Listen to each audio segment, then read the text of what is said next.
अब जो भक्ति की शक्ति है वो आपको डगमग नहीं होने देगी, यहां नहीं रहने देगी, जहाज में टके रहोगे तुम।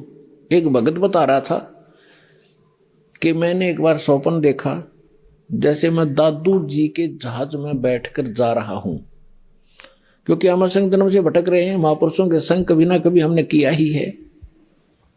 तो मैं जब जहाज हमारी गांव के ऊपर से जाने लगा, जहां मैं खेला कूदा करता था वो जंगल दिखाई दिया जहां मैं घूमा करता था।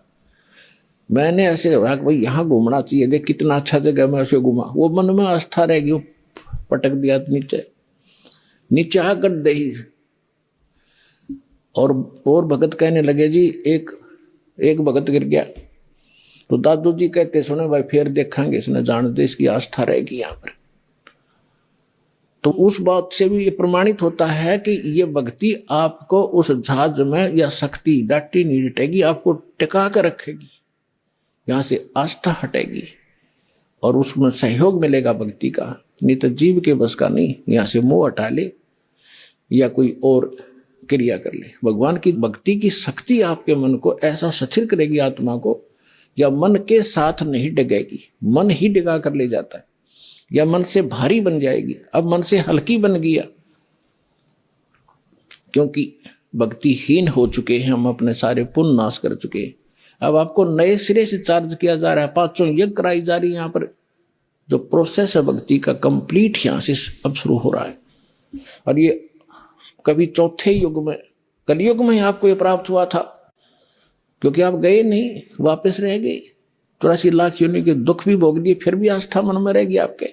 तो अब फिर चूक गए, फिर न जाने असंख्य जन्मों के बाद ये दाव लगेगा जो बिचली पीढ़ी का अब लगा है आपका। मनुष्य जीवन भक्ति में आस्था, और ये दास मिल गया सतगुरु रूप में, और भगवान की भक्ति सही मिल गया आपको।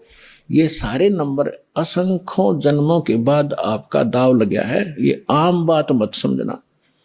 और ये ज्ञान कोई डूम बाट के बताए गीत नहीं है, ये समर्थ का दिया हुआ ज्ञान दास आपको आगे टेलीकास्ट कर रहा हूं, मेरा इसमें कोई रोल नहीं है। एक टेप रिकॉर्डर समझ लो, परमात्मा का ज्ञान एज इट इज महापुरुषों की वाणी रिकॉर्ड की आपको सुना रहा हूं, अपनी तरफ से कुछ नहीं मिला रहा हूं। जैसी बुद्धि दास को परमात्मा ने अपने कुत्ते को दी है, तुम्हारे लिए भौंक रहा हूं और सच्चाई से परिचित करा रहा हूं, और तुम्हारा कल्याण हो जाएगा।